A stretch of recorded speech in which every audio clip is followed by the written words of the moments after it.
আসসালামু আলাইকুম বন্ধুরা। আশা করি আল্লাহর অশেষ রহমতে তোমরা সবাই অনেক ভালো আছো। আজকে আমরা আবারও ডুয়েট অ্যাডমিশন এবং পলিটেকনিক ভিত্তিক অধ্যায় বিন্দুর স্থানাঙ্ক এই অধ্যায়টির ম্যাথ প্রবলেম সলভ করার চেষ্টা করব। তো আজকে আমরা দেখব অনুশীলনের 15 এবং 16। দেখো এখানে কি বলা হচ্ছে। এখানে বলা হচ্ছে 7, 5 ও -2, -1 বিন্দু দুটির সংযোগ রেখার সমদ্বিখণ্ডক বিন্দুর স্থানাঙ্ক নির্ণয় করতে হবে। তো দেখো আমরা যে বিষয়টি চিত্রের মাধ্যমে বোঝার চেষ্টা করি। 7, 5 বিন্দু অর্থাৎ এটা আমার পড়বে প্রথম ভাগে, এবং -2, -1 অর্থাৎ এটা আমার পড়বে এই ভাগে। আমি চাইলে এই ভাগগুলো ঠিক করে স্থানগুলো বসাতে পারি, অথবা যে কোনো জায়গায় বসাতে পারি, কোনো সমস্যা নেই, অঙ্কের কোনো প্রবলেম হবে না। জাস্ট আমি তোমাদেরকে সঠিকভাবে বোঝানোর জন্য জাস্ট বিন্দুর স্থানাঙ্কগুলো সঠিক ভাগে বসাচ্ছি। তো 7, 5 বসালাম, -2, -1 বসালাম।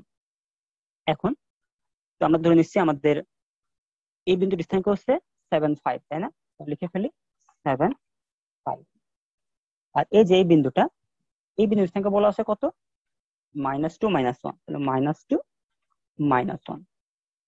আচ্ছা, এখন আমাকে বলা হয়েছে যে এই দুইটা বিন্দুর সংযোগ রেখা, তাহলে দুইটা বিন্দুকে যদি আমরা সংযোগ করে দিই, এই বিন্দু এবং এই বিন্দু সংযোগ যদি করে দিই, তাহলে এই দুইটা বিন্দুর সংযোগ রেখাকে যে বিন্দু সমান তিনটা ভাগে ভাগ করে, সমত্রিখণ্ডক যেহেতু বলা হয়েছে, তার মানে সমান 3 ভাগে ভাগ করে, তাদের স্থানাঙ্ক আমাকে নির্ণয় করতে হবে। তো দেখো আমরা যদি এই রেখাটাকে সমান 3টা ভাগে ভাগ করি, তো ধরলাম এই পর্যন্ত একটি ভাগ, এই পর্যন্ত একটি ভাগ, আর লাস্টে এটা একটি ভাগ। তাহলে দেখো, যদি আমার সমান হয়নি, ধরে নাও সমান ভাগে ভাগ করলাম, ঠিক আছে? তো এখান থেকে এই পর্যন্ত একটি ভাগ, এখান থেকে এই পর্যন্ত একটি ভাগ, আর এখান থেকে এই পর্যন্ত আর একটি ভাগ, তাহলে কিন্তু 3টা ভাগ হয়ে গেল। তো দেখো আমরা যদি এই রেখাটাকে সমান 3 ভাগে ভাগ করতে চাই, তাহলে আমাদের কয়টা বিন্দু লাগছে?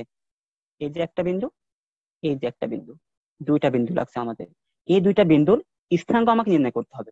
তো ধরে নিলাম এটা হচ্ছে আমাদের সি বিন্দু, আর এটা হচ্ছে আমাদের ডি বিন্দু। তাহলে এই সি বিন্দু এবং ডি বিন্দু, এই দুইটা বিন্দু -2, 1, -2, -1 এবং 7, 5 বিন্দু দুইটা সংযোগ রেখাকে সমান 3 ভাগে ভাগ করে। তো যেহেতু আমার সি বিন্দু এবং ডি বিন্দুর স্থানাঙ্ক নির্ণয় করতে হবে, এর জন্য আমি ধরে নিতে পারি যে সি বিন্দুটির স্থানাঙ্ক হচ্ছে x1, y1। ওকে? এবং আচ্ছা, আমি একটু যেটা এদিকে নিই, x1, y1, এবং ডি বিন্দু স্থানাঙ্ক ধরে নিলাম x2, y2, x2, y2। তাহলে আমরা সি বিন্দু এবং ডি বিন্দুর স্থানাঙ্ক দুইটা ধরে নিয়েছি, যেটা আমাকে নির্ণয় করতে হবে। আচ্ছা, তো তার আগে আমরা কিন্তু একটি সূত্র জানতাম যে যদি দুইটা রেখার সংযোগ বিন্দুকে কোন একটি বিন্দু কোন একটি নির্দিষ্ট অনুপাতে বিভক্ত করে, তো সেই বিন্দুটির স্থানাঙ্ক কিভাবে নির্ণয় করতে হয়। দেখো এখানে যদি আমরা সি বিন্দুর কথা চিন্তা করি, তাহলে সি বিন্দুটি কিন্তু এই রেখাটাকে 1:2 অনুপাতে বিভক্ত করেছে। কিভাবে দেখো, এই বিন্দু যদি চিন্তা করো, এর এই পাশে এই যে 3টা ভাগ করেছে, একটা, দুইটা, 3টা ভাগ, এই 3টা ভাগের মধ্যে একটা ভাগ আছে এই পাশে, আর বাকি 2টা ভাগ আছে কোন পাশে? এই পাশে। তার মানে আমার সি বিন্দুটি -2, -1 এবং 7, 5 বিন্দু দুইটার সংযোগ রেখাকে 1:2 অনুপাতে বিভক্ত করছে। সি রেখাটি কি অনুপাতে বিভক্ত করছে? ওয়ান ইস টু সি বিন্দুটি 1:2 অনুপাতে বিভক্ত করছে। তো আমরা কিন্তু জানি যে কোনো দুইটা বিন্দু সংযোগ রেখাকে যদি কোনো একটা বিন্দু কোনো নির্দিষ্ট অনুপাতে বিভক্ত করে, তো সেক্ষেত্রে এই বিন্দুটির এক্স স্থানাঙ্ক এবং ওয়াই স্থানাঙ্ক কিভাবে নির্ণয় করতে হয়। তো আমি জাস্ট সূত্রটি লিখে ফেলি। বিভক্ত বিন্দু মানে সি বিন্দু স্থানাঙ্কনের সূত্র কোনটা? এটা আমরা জানি। সি বিন্দু এক্স স্থানাঙ্কনের সূত্র হচ্ছে m1x2 + m2x1 divided by m1 + m2, এবং ওয়াই স্থানাঙ্কনের সূত্র হচ্ছে m1y2 + m2y1 divided by m1 + m2। তো এখানে দেখো, এখানে আমার এটা হচ্ছে x1, y1, আর এটা ধরলাম x2, y2। তাহলে m1 কত দেখো, m1 এর মান এখানে আছে 1, যেহেতু 1:2 অনুপাতে বিভক্ত করছে, m1 এর মান হচ্ছে 1। আর m2 এর মান কত? m2 এর মান হচ্ছে 2, যেহেতু 1:2 অনুপাতে বিভক্ত করছে। আমরা জাস্ট এখান থেকে যদি x1 এর মান বের করতে চাই, তাহলে এখানে আমরা জাস্ট ক্যালকুলেট করে ফেলবো, মানগুলো বসিয়ে দিব। তাহলে দেখো x1 ইকুয়াল টু, আমরা কি লিখতে পারি, আমি করে দিই। আচ্ছা, m1, m1 এর মান কত? 1, তাহলে 1 ইন্টু ওকে 1 ইন্টু x2, x2 কোনটা এই যে এটা, তাহলে x2 মান কত 7, তাহলে 1 ইন্টু 7, আমরা জানি স্টার দেওয়া মানে কিন্তু 7, এই স্টার দেওয়া মানে কিন্তু গুণ, তাহলে 1 into 7 plus m2 x1, m2 মান কত 2, তাহলে 2 ইন্টু x1, x1 এর মান কত মাইনাস, তাহলে 2 ইন্টু মাইনাস, ব্র্যাকেট দিয়ে দিলাম জাস্ট মাইনাস। আচ্ছা, আর নিচে কি হবে, নিচে divided by m1 plus m2, m1 হচ্ছে কত 1 প্লাস m2 কত 2। আচ্ছা, এখন যদি আমরা এটা ক্যালকুলেশন করে ফেলি তাহলে দেখো আমরা লিখতে পারি যে 1 এবং 7 গুণ করলে হবে 7 প্লাস 2 ইন্টু মাইনাস 2, তার মানে কত পাবো বলো তো -4 পাবো না। দেখো 7 থেকে যদি -4 বাদ দিই কত পাবো, আমি করে দেখাই, 7 প্লাস 2 ইন্টু -2, তার মানে হচ্ছে 7 minus 4, 7 minus 4 divided by 1 plus 2, তার মানে 3।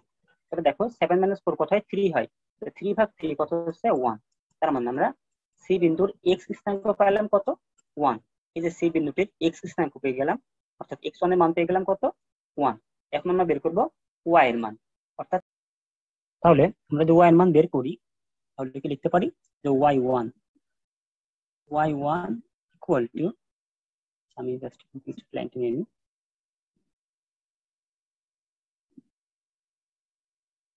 দেখো y1 equal to m1 y2, তো m1 এর মান কত দেওয়া আছে, m1 হচ্ছে 1, তাহলে 1 ইনটু y2 কত 5, তাহলে 1:5 plus m2 into y1, m2 কত 2, তাহলে 2 ইনটু y1 এর মান কত -1, তাহলে ব্র্যাকেট দিয়ে দিলাম -1। আচ্ছা, নিচে কি হবে m1 প্লাস m2, m1 এর মান কত 1 প্লাস m2 মান কত 2। আচ্ছা, এখন যদি আমরা জাস্ট ক্যালকুলেশন করে ফেলি তাহলে দেখো y1 ইকুয়াল টু কি পাচ্ছি 1 ইন্টু 5, অর্থাৎ কত পাচ্ছি 5 আর প্লাস 2 ইন্টু -1, তো -1 থেকে 2 গুণ করলে হবে কত -2 আর নিচে 1 প্লাস 2 অর্থাৎ 3। আচ্ছা, তাহলে দেখো 5 থেকে যদি আমরা 2 বাদ দিই তাহলে পাবো 3, আর 3 কে 3 দিয়ে ভাগ করলে কত পাবো 1 পাবো। তাহলে দেখো আমরা কিন্তু এই সি বিন্দুটির x1 বা x স্থানাঙ্ক পেলাম হচ্ছে 1 এবং y স্থানাঙ্ক পেলাম 1, অর্থাৎ আমাদের এই সি বিন্দুর স্থানাঙ্ক হচ্ছে 1 1। সি বিন্দুর স্থানাঙ্ক বের করা আমাদের শেষ, এখন আমাদের কাজ হলো ডি বিন্দুতে স্থানাঙ্ক নির্ণয় করা। তাহলে সেম ভাবে ডি বিন্দুটির স্থানাঙ্ক বের করতে হলে দেখো সি বিন্দুর সঙ্গে ডি বিন্দু সামান্য একটি পার্থক্য, সি বিন্দুটি এই দুইটা বিন্দু সংযোগ রেখাকে 1:2 অনুপাতে বিভক্ত করতেছিল, আর ডি বিন্দুটি এই সংযোগ রেখাটিকে 2:1 অনুপাতে বিভক্ত করছে, তাই না, 2:1 অনুপাতে বিভক্ত করছে। তার মানে ডি বিন্দুর ক্ষেত্রে এই m1 এর মান হবে 2, m1 হবে কত 2, আর m2 হবে 1, m2 টা হবে হচ্ছে 1। তার মানে আমরা যদি সেম এই সূত্রটি থেকে যদি আমরা ডি বিন্দুটি স্থানাঙ্ক নির্ণয় করতে চাই তাহলে জাস্ট আমরা m1 করে দেব m2 আর m2 করে দেব m1, m1 করে দেব m2, m2 করে দেব m1, আর কোনো পার্থক্য নেই।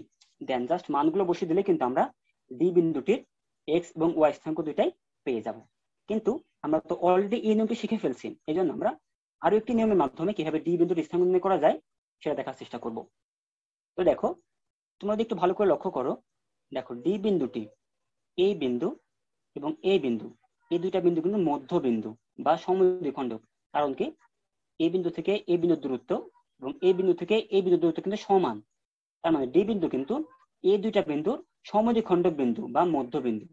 তো আমরা জানি যে দুইটা বিন্দুর সমদ্বিখণ্ডক বিন্দু বা মধ্যবিন্দু কিভাবে নির্ণয় করতে হয়, জাস্ট এই বিন্দু দুইটার x স্থানাঙ্ক যোগ করে 2 দ্বারা ভাগ করে দেব, তাহলে x স্থানাঙ্ক পেয়ে যাব, আর y স্থানাঙ্ক দুইটা যোগ করে যদি 2 দ্বারা ভাগ করি তাহলে সমদ্বিখণ্ডক বিন্দু y স্থানাঙ্ক পেয়ে যাব। দেখো যদি আমরা এটা ক্যালকুলেশন করি তাহলে x2 ইকুয়াল টু কি হচ্ছে, ডি বিন্দুর x স্থানাঙ্ক কি হচ্ছে, আমরা কি করব x স্থানাঙ্ক দুইটা যোগ করব, অর্থাৎ 1 প্লাস 7 করব, তাহলে 1 প্লাস 7 ডিভাইডেড বাই 2, তাহলে 1 প্লাস 7 মানে কত 8 ভাগ 2 মানে কত হয় 4। তাহলে দেখো আমরা কিন্তু ডি বিন্দুটির x স্থানাঙ্ক পেয়ে গেলাম 4। একই ভাবে যদি আমরা ওয়াই স্থানাঙ্ক বের করতে চাই, তাহলে কি করব, ওয়াই স্থানাঙ্ক দুটো যোগ করবো, অর্থাৎ 1 এবং 5 যোগ করবো। 1 আর 5 যোগ করলে কোথায় 6 হয়, এবং 2 দ্বারা ভাগ করবো, তাহলে 6 ভাগ 2 অর্থাৎ কত পাচ্ছি বলো তো, 3। তার মানে আমরা ডি বিন্দুটি এক্স স্থানাঙ্ক পেলাম 4 এবং ওয়াই স্থানাঙ্ক পেলাম 3। তাহলে দেখো আমরা কিন্তু সি বিন্দু এবং ডি বিন্দু দুইটা বিন্দুর স্থানাঙ্ক পেয়ে গেছি। তো জাস্ট আমাদের অ্যান্সারের সঙ্গে মিলাই 4 3 এবং 1 1। হ্যাঁ, আমাদের অ্যান্সার এসেছে 4 3 এবং 1 1। এখানে সি এবং ডি বিন্দু পর্যায়ক্রমিক ভাবে দেওয়া নেই, আমরা আমাদের ইচ্ছা মতো ধরে নিয়েছি। তাহলে আশা করি তোমরা বুঝতে পেরেছো। ওকে, তাহলে দেখো আমরা যদি পুরো বিষয়টি ওভারভিউ করি, এখানে আমাদের বলা হয়েছিল যে 7 5 এবং -2 -1 বিন্দু দুইটার সংযোগ রেখার সমত্রিখণ্ডক বিন্দুর স্থানাঙ্ক নির্ণয় করতে হবে। যেহেতু এই বিন্দুটার সমত্রিখণ্ডক বিন্দুর স্থানাঙ্ক নির্ণয় করতে হবে, তার মানে আমাকে প্রথমেই এই রেখাটিকে 3টা সমান ভাগে ভাগ করতে হবে। তো এই রেখাটিকে 3টা ভাগে ভাগ করতে হলে আমরা দেখতে পাচ্ছি আমাদের মাঝখানে 2টা বিন্দু পড়ছে। তো এই 2টা বিন্দুর আমাকে স্থানাঙ্ক নির্ণয় করতে হবে।